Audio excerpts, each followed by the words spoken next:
Hi, I'm Chuck DeCitas, personal trainer for Sense Fitness. I have experience in group and individual training. I've been in this fitness industry for about 10 years. Some advantages and benefits to body weight movements are it's portable. You can pretty much go anywhere. You can do it at the home, you can do it at the office, you can do it at the yard, you can do it at a park somewhere. It's easily scaled up or down. You can make it as hard or as easy as you want. There's no real equipment necessary, and it's really not time consuming. So there's quite a bit of benefits when it comes to having body weight movements and doing body weight exercises. So there are three primary body weight movements that you will see quite a bit, and we're gonna go over those. So there's the push-up, there's the squat, and maybe a cardio movement. We'll talk about jumping jacks. So we'll start with the push-up. The push-up is really good for your chest, your core. We'll be able to do it from different modifications as well. We're speaking of how we do our push-ups or our body weight movements. We can do it from different modifications depending on easy, hard, or even more difficult. So when we start with a push-up, we want to get down into a plank position. We'll have our hands just above our shoulders. We'll get onto our toes. We can either have our legs out or our legs in, our toes in. You'll come down and then push yourself up. There are ways to make it easier by using your legs out where your toes are out. Bring your arms out and bring it back up. Again, really good for your chest, your arms, and your core. Now, for people that might need a little bit of modification, there's a couple different ways you can do a modification. One, you can do them from your knees. So now you have the ability to have less weight on those arms. So again, come down to the chest and then push up. There's another way to modify as well, and that's going to a higher, a little more elevation. So you can do this from a bench, you can do this from a sofa, a chair, and again, bringing up our toes and then bringing it down and then back up.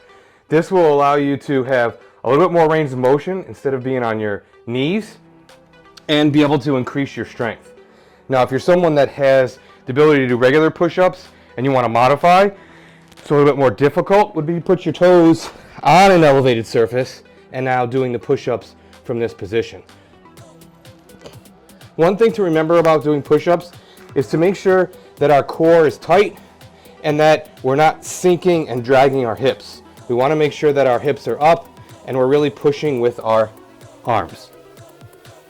So those are some of the benefits, some of the modifications that you can do for the push-up. So our next exercise is squats. This really is a basic exercise. We see a lot of this in a lot of our movements, but want to make sure that we go over it. There's ways to modify this to make it a little bit easier and definitely ways to make it harder. So we'll start with the basic squat. So a basic squat puts us in a position where our heels are over our shoulders, in line with our body, and what we're going to want to do is push our hips back and get into a good squat position.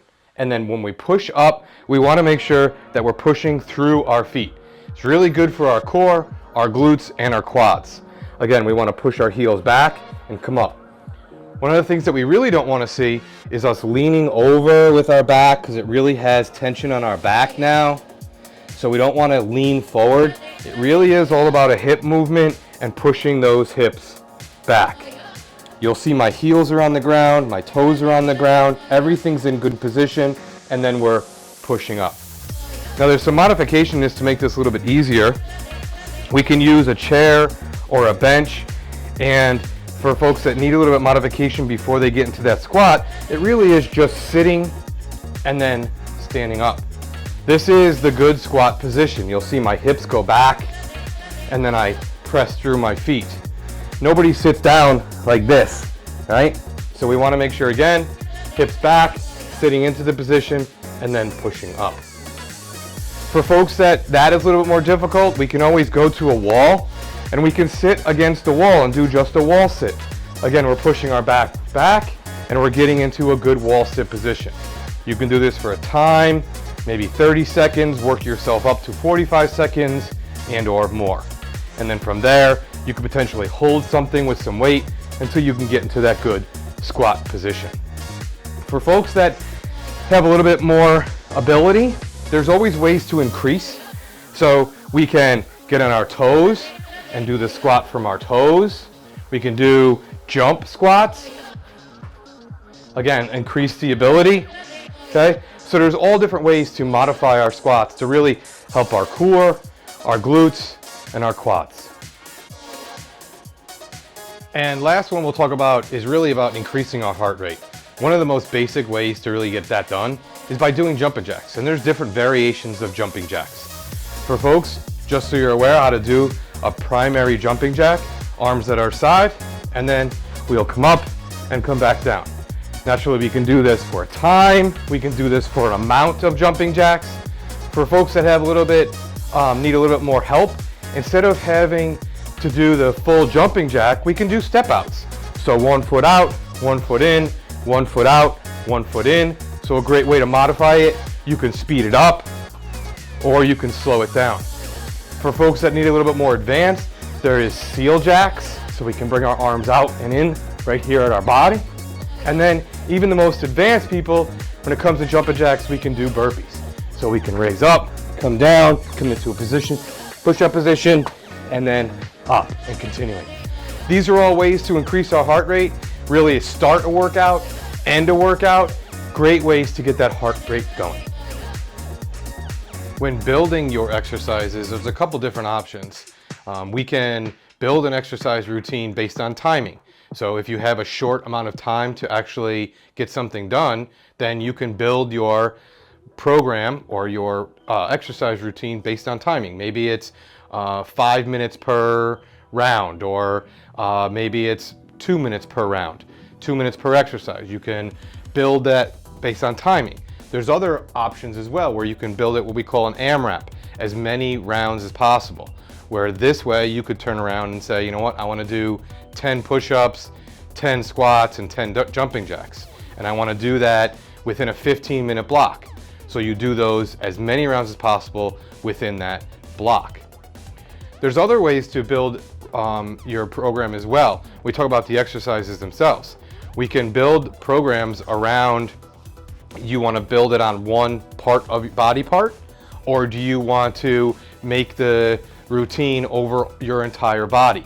For folks that are just starting out, 2 days a week of full body exercise will really work out. For the people that are a little more advanced, maybe they want to build something that's a 5-day routine where they start with one body part on Monday, they move to another body part on Tuesday, and then another body part on Wednesday, and then continue the routine, maybe a break day and going from there. But for new folks, really around having 2 days a week where you have a full body, or 3 days a week full body routine will really help out and help that weight loss. So when we're building these, we can build these into what we call AMRAPs, as many rounds as possible. And what we can do here is we can use the example of, we have push-ups, we have our squats, and we have our jumping jacks. What we can do is we can turn around when we're building these on our own, we can say maybe we're gonna do 5 push-ups, 5 squats, and 5 jumping jacks.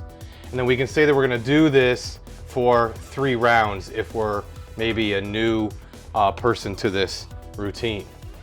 And then maybe we do this twice a week or 3 times a week. The following week we realize that now we are able to do more, so we can increase either the amount of push-ups and squats, so we can say 10 push-ups and 10 squats and 10 jumping jacks, and stay with the 3 rounds. For people that are a little more advanced, instead of going 3 rounds, we could do 5 rounds. And then people that are even more advanced, instead of doing it based on round, we can do it based on time.